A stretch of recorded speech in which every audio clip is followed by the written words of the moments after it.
ರಾತ್ರಿ ಸಮಯವಾಗಿತ್ತು. ಒಬ್ಬ ಮಹಿಳೆ ತನ್ನ ಮಗನೊಂದಿಗೆ ಓಡುತ್ತಿದ್ದಳು. ಅವಳ ಹಿಂದೆ ಕೆಲವು ಗ್ರಾಮಸ್ಥರು ಅಟ್ಟಾಡಿಸಿಕೊಂಡು ಬರುತ್ತಿದ್ದರು. ಆಗ ಭೀಮ ಹೇಳುತ್ತಾನೆ, ಗ್ರಾಮಸ್ಥರೇ, ಆ ಮಾಟಗಾತಿ ರೀಮಾ ನಮಗಿಂತ ವೇಗವಾಗಿ ಓಡುತ್ತಿದ್ದಾಳೆ. ಅವಳು ನಮ್ಮಿಂದ ತಪ್ಪಿಸಿಕೊಳ್ಳುವ ಮೊದಲು ಅವಳನ್ನು ಹಿಡಿದು ಕೊಲ್ಲಬೇಕು. ನೀನು ಹೇಳಿದ್ದು ಸರಿ ಭೀಮ. ಈ ಮಹಿಳೆ ನಮ್ಮ ಮಕ್ಕಳನ್ನು ಕೊಲ್ಲುತ್ತಿದ್ದಳು. ಅವಳನ್ನು ನಾವು ಸುಮ್ಮನೆ ಬಿಡಬಾರದು. ಆಗ ರೀಮಾ ತನ್ನ ಮಗ ರಾಜುನ ಬಳಿ ಹೀಗೆ ಹೇಳುತ್ತಾಳೆ, ಮಗನೇ, ಬೇಗ ಓಡು, ಇಲ್ಲದಿದ್ದರೆ ಇವರು ನಮ್ಮನ್ನು ಸಾಯಿಸುತ್ತಾರೆ. ಬೇಗ ಬಾ ಮಗ, ಬೇಗ ಬೇಗ ಬಾ. ಆಗ ರಾಜು ಹೇಳುತ್ತಾನೆ, ಅಮ್ಮ, ಅವರೆಲ್ಲ ಯಾಕೆ ನಮ್ಮನ್ನು ಸಾಯಿಸಲು ಬರುತ್ತಿದ್ದಾರೆ? ಅವರಿಗೆ ನಾವು ಏನು ದ್ರೋಹ ಮಾಡಿದ್ದೇವೆ? ನನಗೆ ಗೊತ್ತಿಲ್ಲ ಮಗ, ನನಗೆ ಗೊತ್ತಿಲ್ಲ. ಆದರೆ ಈಗ ಯಾವುದೇ ಪ್ರಶ್ನೆಗಳನ್ನು ಕೇಳಬೇಡ. ಮೊದಲು ನಾವು ಇಲ್ಲಿಂದ ಓಡಿ ಹೋಗಬೇಕು. ಇಲ್ಲದಿದ್ದರೆ ಈ ಜನರು ನಮ್ಮಿಬ್ಬರನ್ನು ಕೊಂದು ಹಾಕುತ್ತಾರೆ. ಬೇಗ ಓಡು ಮಗ, ಬೇಗ ಓಡು. ಆಗ ರಾಜು ಓಡುತ್ತಾ ಓಡುತ್ತಾ ಕೆಳಗೆ ಬೀಳುತ್ತಾನೆ. ಆಗ ಗ್ರಾಮಸ್ಥರು ಅವನ ಬಳಿ ಬೇಗನೆ ಬರುತ್ತಾರೆ. ಇದನ್ನು ನೋಡಿ ರೀಮಾ ಅಲ್ಲಿಯೇ ನಿಲ್ಲುತ್ತಾಳೆ ಮತ್ತು ವಾಪಸ್ ರಾಜು ಬಳಿ ಬರುತ್ತಾಳೆ.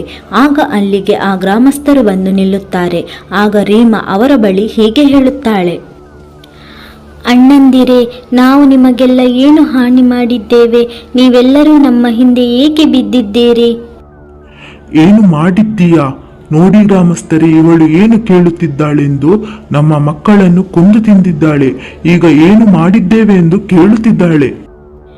ಭೀಮನ ಮಾತು ಕೇಳಿ ರೀಮಾ ಹೇಳುತ್ತಾಳೆ, ಏನು ಹೇಳುತ್ತಿದ್ದೀರಾ ಭೀಮ ಅಣ್ಣ? ನೀವು ನನ್ನನ್ನು ಅಕ್ಕ ಎಂದು ಕರೆದು ಈಗ ನನ್ನನ್ನು ಮಾಟಗಾತಿ ಎಂದು ಹೇಳುತ್ತಿದ್ದೀರಾ? ನಾನು ಅಂತಹ ಪಾಪ ಮಾಡಬಹುದೆಂದು ನೀವು ಹೇಗೆ ತಾನೇ ಯೋಚಿಸುತ್ತೀರಿ?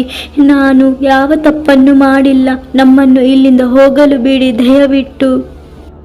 ರೀಮಾಳ ಮಾತು ಕೇಳಿ ಅಲ್ಲೇ ಇದ್ದ ರಂಗಣ್ಣ ಹೇಳುತ್ತಾನೆ, ಹ, ಇದೊಳ್ಳೆ ಕಥೆಯಾಯಿತು. ಇಲಿಯನ್ನು ತಿಂದ ಬೆಕ್ಕು ಏನು ಹೇಳುತ್ತಿದೆ ಕೇಳಿ. ನಿನ್ನ ಮನೆಯ ಮುಂದೆ ಮಕ್ಕಳ ಆಸ್ತಿ ಪಂಜರಗಳನ್ನು ನಾವೇ ನೋಡಿದ್ದೇವೆ ಮತ್ತು ಇಲ್ಲಿ ನಮ್ಮ ಜೊತೆ ಸುಳ್ಳು ಹೇಳುತ್ತಿದ್ದೀಯಾ? ರಂಗಣ್ಣ, ನಾವು ಈ ಮಾಟಗಾತಿಯ ಮಾತುಗಳನ್ನು ಕೇಳಬಾರದು. ಮೊದಲು ನಾವು ಇವರನ್ನು ಕೊಂದು ಬಿಡುವ. ಭೀಮನ ಮಾತುಗಳನ್ನು ಕೇಳಿದ ನಂತರ ಗ್ರಾಮಸ್ಥರು ರೀಮಾ ಮತ್ತು ರಾಜುಗೆ ದೊಣ್ಣೆಗಳಿಂದ ಹೊಡೆಯಲು ಪ್ರಾರಂಭಿಸುತ್ತಾರೆ. ಆ ಹೊಡೆತಗಳಿಂದ ರೀಮಾಳ ತಲೆಗೆ ಗಾಯವಾಗುತ್ತದೆ ಮತ್ತು ಅವಳು ನೋವಿನಿಂದ ಜೋರಾಗಿ ಕೂಗಲು ಪ್ರಾರಂಭಿಸುತ್ತಾಳೆ. ಅಯ್ಯೋ ಅಯ್ಯೋ, ನಮ್ಮನ್ನು ಬಿಟ್ಟು ಬಿಡಿ, ತುಂಬಾ ನೋವಾಗ್ತಾ ಇದೆ. ದಯವಿಟ್ಟು ನಮ್ಮನ್ನು ಬಿಟ್ಟು ಬಿಡಿ. ನಾವೇನು ತಪ್ಪು ಮಾಡಿಲ್ಲ, ನಮ್ಮನ್ನು ಬಿಟ್ಟು ಬಿಡಿ. ಆದರೆ ಗ್ರಾಮಸ್ಥರು ಅವಳು ಸಾಯುವವರೆಗೆ ಅವಳನ್ನು ದೊಣ್ಣೆಯಿಂದ ಹೊಡೆಯುತ್ತಾರೆ. ಆಗ ಅವಳು ಸಾಯುತ್ತಾಳೆ. ಆಗ ಭೀಮ ಗ್ರಾಮಸ್ಥರಿಗೆ ಹೇಳುತ್ತಾನೆ, ಅವಳು ಸತ್ತಿದ್ದಾಳೆ. ಇನ್ನು ಪೊಲೀಸರು ಇಲ್ಲಿಗೆ ಬರುವ ಮೊದಲು ನಾವು ಇಲ್ಲಿಂದ ಹೋಗೋಣ. ಆಗ ರಂಗಣ್ಣ ಹೇಳುತ್ತಾನೆ, ಭೀಮಣ್ಣ, ಅವಳ ಮಗ ಬದುಕಿದ್ದಾನೆ ಅಂತ ನನಗೆ ಅನಿಸುತ್ತಿದೆ. ಅವನನ್ನು ಏನು ಮಾಡೋದು? ಹ, ಅರೆ, ಅವನೂ ಸತ್ತಿದ್ದಾನೆ. ಇಷ್ಟು ಹೊಡೆದ ಮೇಲೂ ಅವನು ಬದುಕುವುದು ಹೇಗೆ? ಅಮ್ಮ ಅಮ್ಮ, ಹೇಳಮ್ಮ, ತುಂಬಾ ರಕ್ತ ಬರ್ತಿದೆ ಅಮ್ಮ, ಎದ್ದೇಳು. ನನಗೆ ತುಂಬಾ ನೋವಾಗ್ತಾ ಇದೆ ಅಮ್ಮ, ಎದ್ದೇಳಮ್ಮ, ಎದ್ದೇಳು. ಆದರೆ ಅದಾಗಲೇ ರೀಮಾ ಸತ್ತು ಹೋಗಿದ್ದಳು. ಅವನು ತುಂಬಾ ಹೊತ್ತು ಅಲ್ಲೇ ಕುಳಿತು ಅಳುತ್ತಾನೆ. ಅಳುತ್ತಾ ಅಳುತ್ತಾ ಅವನು ಅಲ್ಲೇ ಮಲಗುತ್ತಾನೆ. ಆಗ ರೀಮಾಳ ಆತ್ಮ ಅವಳ ಶರೀರದಿಂದ ಹೊರಗೆ ಬಂದಿರುತ್ತದೆ. ಆ ದುಷ್ಟರು ನನ್ನನ್ನು ಕೊಂದರು. ಅವರು ಈ ರೀತಿ ಮಾಡಿದ್ದಕ್ಕೆ ನಾನು ಖಂಡಿತವಾಗಿಯೂ ಶಿಕ್ಷೆ ನೀಡುತ್ತೇನೆ. ಅವರು ನನ್ನ ಮಗುವಿನಿಂದ ನನ್ನನ್ನು ದೂರ ಮಾಡಿದ್ದಾರೆ. ನಂತರ ರೀಮಾ ರಾಜುವನ್ನು ಮುಟ್ಟಲು ಪ್ರಯತ್ನಿಸುತ್ತಾಳೆ. ಆದರೆ ಅವನನ್ನು ಮುಟ್ಟಲು ಸಾಧ್ಯವಾಗಲಿಲ್ಲ. ಇದನ್ನು ನೋಡಿದ ರೀಮಾಳ ಕೋಪವು ಮತ್ತಷ್ಟು ಹೆಚ್ಚಾಗುತ್ತದೆ. ಅಯ್ಯೋ, ನನ್ನ ಮಗನನ್ನು ಮುಟ್ಟಲು ಸಹ ಆಗುತ್ತಿಲ್ಲ. ನನ್ನ ಮಗು ಅನಾಥವಾಯಿತು. ಇದಕ್ಕೆಲ್ಲ ಕಾರಣರಾದ ಆ ದುಷ್ಟರನ್ನು ನಾನು ಸುಮ್ಮನೆ ಬಿಡುವುದಿಲ್ಲ. ಅವರನ್ನು ಎಲ್ಲರನ್ನು ಸಾಯಿಸಿ ಬಿಡುತ್ತೇನೆ ಎಂದು ತುಂಬಾ ಕೋಪದಿಂದ ರೀಮಾ ಅಲ್ಲಿಂದ ಹೊರಟು ಹೋಗುತ್ತಾಳೆ. ಮರುದಿನ ಬೆಳಿಗ್ಗೆ ಲನನ್ ಎಂಬ ಊರಿನವನು ಅಲ್ಲಿಂದ ಹೋಗುತ್ತಿರುತ್ತಾನೆ. ಅವನು ರಾಜು ಮತ್ತು ರೀಮಾಳನ್ನು ನೋಡಿ ಅವರು ಸತ್ತಿದ್ದಾರೆ ಅಂದುಕೊಳ್ಳುತ್ತಾನೆ. ಅಯ್ಯೋ ದೇವರೇ, ಈ ಜನರು ಇವರಿಬ್ಬರನ್ನು ಕೊಂದೇ ಬಿಟ್ಟಿದ್ದಾರೆ. ಅವರನ್ನು ಯಾವ ದೇವರೂ ಕ್ಷಮಿಸೋದಿಲ್ಲ. ಅಯ್ಯೋ. ಆಗಲೇ ರಾಜು ನಿದ್ದೆಯಿಂದ ಏಳುತ್ತಾನೆ. ಅವನು ಬದುಕಿದ್ದನ್ನು ನೋಡಿ ಲಲನ್ಗೆ ತುಂಬಾ ಖುಷಿಯಾಗುತ್ತದೆ ಮತ್ತು ರಾಜುವಿನ ಬಳಿಗೆ ಹೋಗುತ್ತಾನೆ. ಆಗ ರಾಜು ಹೆದರಿ ಹೆದರಿ ಲಲನ್ ಬಳಿ ಬರುತ್ತಾನೆ ಮತ್ತು ಹೇಳುತ್ತಾನೆ, ಮಾಮ ಮಾಮ, ಊರಿನ ಜನರು ನನಗೆ ಮತ್ತು ಅಮ್ಮನಿಗೆ ಸಾಯೋ ಹಾಗೆ ಹೊಡೆದಿದ್ದಾರೆ. ಆದರೆ ಅಮ್ಮ ನೋಡು ಏಳುತ್ತಿಲ್ಲ. ದಯವಿಟ್ಟು ಅಮ್ಮನನ್ನು ಎಬ್ಬಿಸು ಮಾಮ, ನನಗೆ ಅಮ್ಮನ ಜೊತೆ ಮಾತಾಡಬೇಕು. ರಾಜುವಿನ ಮಾತುಗಳನ್ನು ಕೇಳಿ ಲಲನ್ ಜೋರಾಗಿ ಅಳುತ್ತಾನೆ ಮತ್ತು ಹೇಳುತ್ತಾನೆ, ರಾಜು ಮಗನೇ, ನಿನ್ನ ಅಮ್ಮ ಇನ್ನೆಂದೂ ಏಳುವುದಿಲ್ಲ. ಆ ದುಷ್ಟರು ನಿನ್ನ ಅಮ್ಮನ ಪ್ರಾಣ ತೆಗೆದಿದ್ದಾರೆ. ನೀನು ನನ್ನ ಜೊತೆ ನಮ್ಮ ಮನೆಗೆ ಬಾ ಮಗ. ನಂತರ ಲಲನ್ ರಾಜುನ ಕರೆದುಕೊಂಡು ಅವನ ಮನೆಗೆ ಬರುತ್ತಾನೆ. ಅವನ ಮನೆಯಲ್ಲಿ ಅವನ ಹೆಂಡತಿ ಮೀರಾ ಅವನಿಗಾಗಿ ಕಾಯುತ್ತಿರುತ್ತಾಳೆ. ರಾಜುವನ್ನು ನೋಡಿ ಅವಳು ಹೇಳುತ್ತಾಳೆ, ಅರೆ, ರಾಜುವನ್ನು ಇಲ್ಲಿಗೆ ಯಾಕೆ ಕರೆದುಕೊಂಡು ಬಂದಿದ್ದೀರಿ?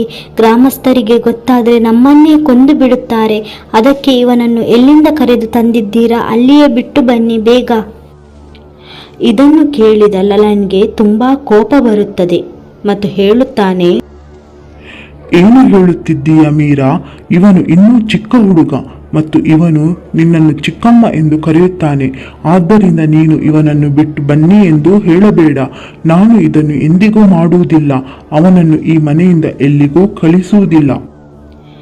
ನಂತರ ರಾಜು ಮೀರಾ ಮತ್ತು ಲಲನ್ ಜೊತೆನೇ ವಾಸಿಸುತ್ತಾನೆ ಮತ್ತು ಊರಿನವರ ಭಯದಿಂದ ಅವನು ಹೊರಗೆ ಹೋಗುವುದೇ ಇಲ್ಲ. ಒಂದು ದಿನ ರಾಜು ಮನೆಯೊಳಗೆ ಆಟವಾಡುತ್ತಾ ಇರುತ್ತಾನೆ. ಆಗ ಅವರ ಮನೆಯ ಕಿಟಕಿಯಿಂದ ಭೀಮ ನೋಡುತ್ತಾನೆ. ಅರೆ, ಇದು ರಾಜು ತಾನೇ, ಆ ಮಾಟಗಾತಿ ರೀಮಾಳ ಮಗ. ಆದರೆ ಇವನು ಹೇಗೆ ಬದುಕುಳಿದ? ನನಗೆ ಅನಿಸುತ್ತಿದೆ ಇವನನ್ನು ಈ ಲಲನ್ ಸಾಕುತ್ತಿದ್ದಾನೆಂದು. ನಂತರ ಭೀಮ ಸಿಟ್ಟಿನಿಂದ ಹೋಗಿ ಊರಿನವರನ್ನು ಕರೆದುಕೊಂಡು ಲಲನ್ ಮನೆಗೆ ಬರುತ್ತಾನೆ. ಲಲನ್, ನೀನು ಮಾಡಿರುವುದು ಸರಿಯಿಲ್ಲ. ಒಬ್ಬ ಮಾಟಗಾತಿಯ ಮಗನನ್ನು ಮನೆಯಲ್ಲಿ ಇಟ್ಟು ತಪ್ಪು ಮಾಡುತ್ತಿದ್ದೀಯಾ? ನಿನಗೆ ಗೊತ್ತಿಲ್ವಾ, ಇವನ ಅಮ್ಮ ನಮ್ಮ ಮಕ್ಕಳನ್ನೆಲ್ಲ ಕೊಂದು ತಿಂದದ್ದು? ನೀನು ಹೇಗೆ ಮಾಡಬಾರದಿತ್ತು? ಅರೆ ಭೀಮಣ್ಣ, ನನಗೆ ಗೊತ್ತು. ನೀವು ಕೋಪಗೊಳ್ಳಬೇಡಿ. ರೀಮಾ ಹೀಗೆಲ್ಲ ಮಾಡಲು ಸಾಧ್ಯವಿಲ್ಲ. ದಯವಿಟ್ಟು ಈ ಚಿಕ್ಕ ಮಗುವನ್ನಾದರೂ ಬಿಟ್ಟು ಬಿಡಿ. ಹ ಮಾಟಗಾತಿಯ ಮಗ ನಾಳೆ ದೊಡ್ಡವನಾದಾಗ ದೆವ್ವವಾಗುತ್ತಾನೆ ಮತ್ತು ಎಲ್ಲರನ್ನು ಕೊಂದು ಹಾಕುತ್ತಾನೆ.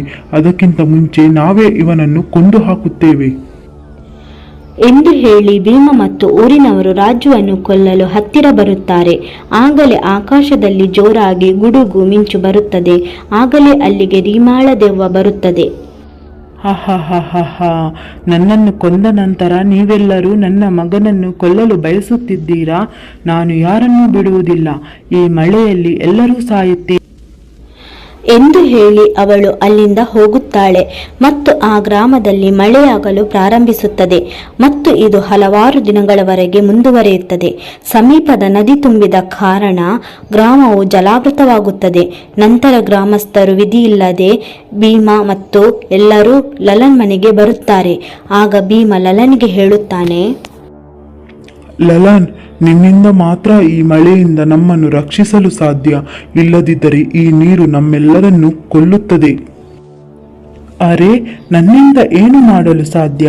ರೀಮ ಸಹೋದರಿಯನ್ನು ಕೊಲ್ಲುವ ಮೊದಲು ನೀವೆಲ್ಲರೂ ಯೋಚಿಸಬೇಕಿತ್ತು. ನೀವು ಒಬ್ಬ ನಿರ್ದೋಷಿ ಹೆಂಗಸನ್ನು ಕೊಂದು ಹಾಕಿಯೇ ಬಿಟ್ಟಿರಿ. ಆಗಲೇ ಅಲ್ಲಿಗೆ ರೀಮಾಳ ದೆವ್ವ ಬರುತ್ತದೆ ಮತ್ತು ನಗುತ್ತಾ ಹೇಳುತ್ತದೆ, ಏನಾಯಿತು ಗ್ರಾಮಸ್ಥರೇ, ಈಗ ನಿಮಗೆ ಬುದ್ಧಿ ಬಂತಾ?